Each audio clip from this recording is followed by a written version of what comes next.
suatu kisah di dalam kitab itu disebutkan,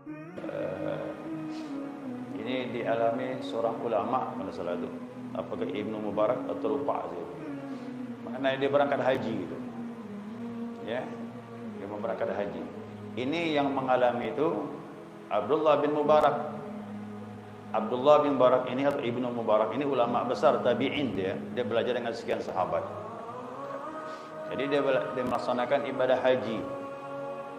Ibadah haji pada masa beliau itu 600.000. 600.000 di masa itu, itulah maksimal orang ibadah haji. Kalau sekarang 3 juta sampai 4 juta. Di zaman itu 600.000 udah ramai. Dilaksanakan ibadah haji, selesai sudah sampai tawaf ifadah. Selesai tawaf ifadah, selesai sudah ibadah. Adapun capek, bersandarlah di tiang masjid itu. Lalu terlelap tidur. Tertidurlah dia. Waktu terlelap itu langsung dia mimpi pada waktu itu. Ingat beliau itu ulama besar. Ya, mimpinya di Masjidil Haram lagi. Selesai melaksanakan ibadah haji. Jadi bukan dikatakan bunga tidur. Itu mimpi orang yang saleh. Ya, mimpi orang saleh itu 1/46 daripada wahyu. Dalam mimpi itu dia melihat 2 turun malaikat. Malaikat turun. Ini saya sampaikan supaya beri motivasi. Jangan melihat amal, tapi hati itu betul kan. Ya. Jadi 2 malaikat itu turun. Malaikat yang pertama bertanya dengan malaikat yang kedua, berapa banyak jemaah haji? Malaikat yang kedua menjawab 600.000. Tanya lagi, dapat berita belum? Berapa yang diterima? Kata malaikat yang kedua, tak tahulah.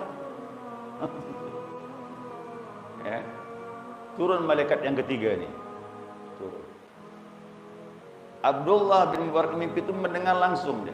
Dia dekat di situ dalam mimpi itu. Turun malaikat yang ketiga beritahu, yang melaksanakan ibadah haji ini, ya, yang untuk berada di Masjidil Haram ini, satu pun belum ada berita yang diterima. Apa itu?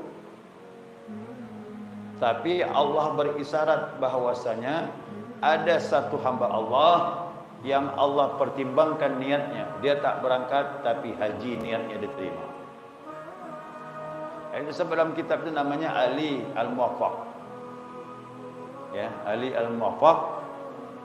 Dalam dialog malaikat itu disebutkan namanya Ali Al-Muwaffaq. Dia tinggal di Damsyik, Syria. Pekerjaannya memperbaiki sepatu. Berarti apa tu? Tukang sol lah tu. Memperbaiki sepatu. Dan dia tidak berangkat haji, tapi niatnya diterima Allah. Langsung tersentak bangun dari Ibnu Mubarak, ulama besar. Dia bangun sangat menggelitik hatinya dan sangat mempengaruhi hatinya mimpi itu. Langsung bergegas dia, persiapkan, ambil kendaraannya, dia pun berangkat. Berangkat sampai di Damsyik, bertanyalah. Akhirnya sampailah bertemu dengan Ali Al-Muwaffaq dan ditunjukkan rumahnya, masuk di rumah. Dia beri salam, masuk, dialog. Terjadilah dialog. Ya, apa amalan yang kau lakukan? Kenapa aku ini dari Masjidil Haram? Aku bermimpi, disebutkannya mimpinya tentang dirimu ini. Menangis dia. Ali Al-Muwaffaq itu menangis. Kenapa dia tidak menyangka amalnya itu seperti itu di sisi Allah Subhanahu wa taala? Coba ceritakan kepadaku, amal apa yang telah kau lakukan? Berceritalah ini. Dia bercerita, aku menyisihkan rezekiku dari memperbaiki sepatu ini. Jadi samping untuk makan, aku sisihkan untuk keluargaku. Dan aku sisihkan untuk berangkat haji. 2 minggu sebelum berangkat haji, bertepatan istriku hamil, kata dia. Baru-baru hamil. Itu tetangga 2 rumah dari rumah Ali Al-Muwaffaq ini memasak suatu makanan yang baunya masuk ke rumah. Baunya itulah yang sangat menggoda istrinya. Maklum, orang ngidam. Kalau udah kepengin, wah. Ya. Jadi begitu istriku punya keinginan kuat dengan makanan itu, aku disuruhnya untuk meminta. Suruh minta, hilang dah urat maru. Orang idam tu begitu, suami mau tak mau lah turun. Begitulah dia. Ali Al-Muwaffaq dengan berat hati pergi dia. Turun. Pergi rumah, 2 rumah di rumah itu. Masuk ke rumah, aku ketuklah pintu, keluar janda. Saya tahu betul itu janda, anaknya 3. Nah, saya beritahu istriku kepingin dengan masakan ibu, tolonglah beri sedikit. Dia lagi ngidam. Apa jawab ibu itu? Ya Ali, kata dia bilang, ini makanan halal untuk kami, tapi haram untuk kau. Kan terkejut. Kau muslimah, aku muslim, apa bedanya? Makan yang kau halal, bagi aku halal juga. Tidak, kata dia. Untuk kami halal, untuk kau haram. Loh, apa masalahnya? Anakku sudah 3 hari tak makan itu. Jadi janda, ditinggalkan suami, 3 hari tak makan. Maka aku meminta sesuatu dari orang, tak dapat hari ini. Kulihat ada bangkai keledai yang baru mati, kata dia, di simpang jalan. Aku ambil satu pahaknya itu. Karena masih baru mati, masih bagus. Karena belum ada bau itu. Aku potonglah satu pahaknya itu. Aku bawa ke rumah ini, aku masak, kata dia.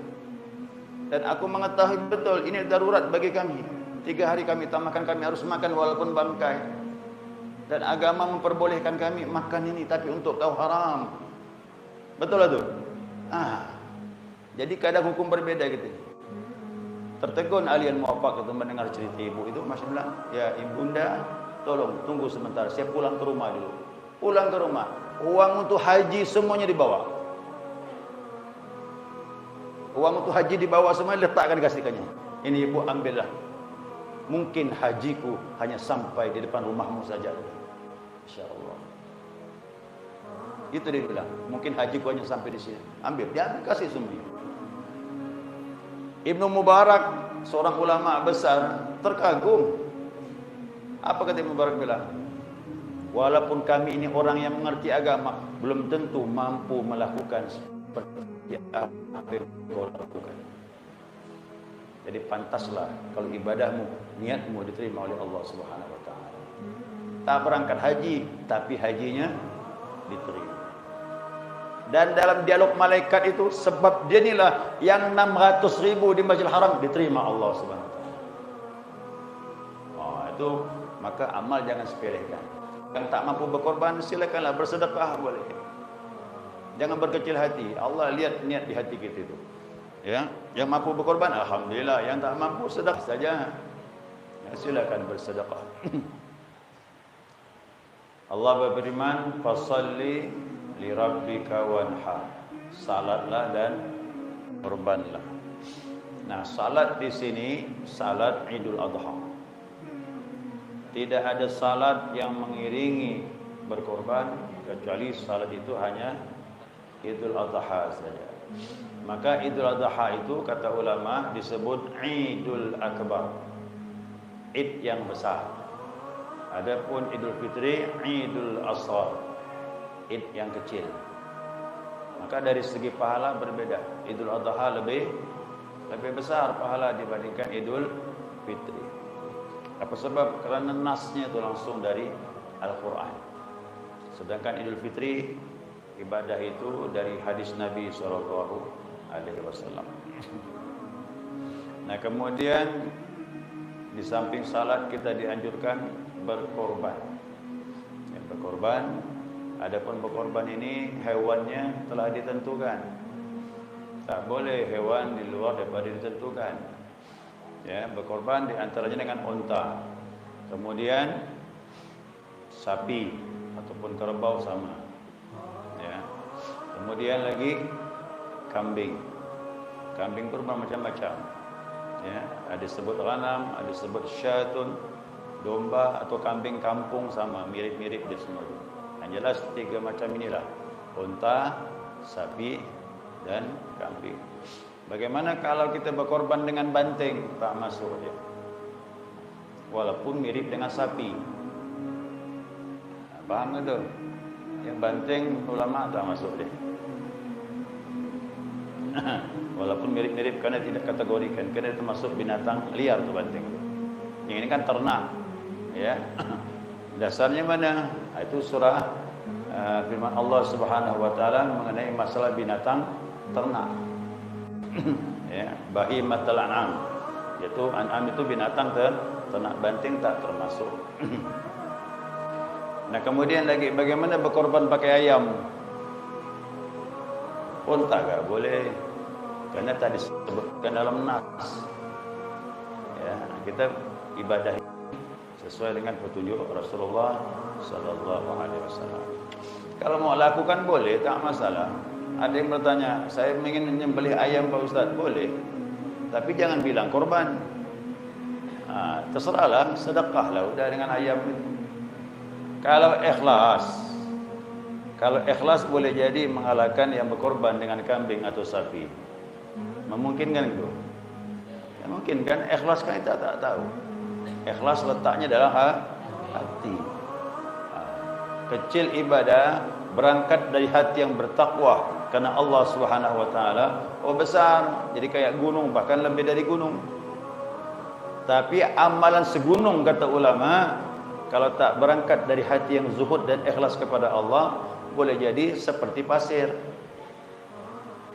Itu bergantung daripada hati seorang hamba.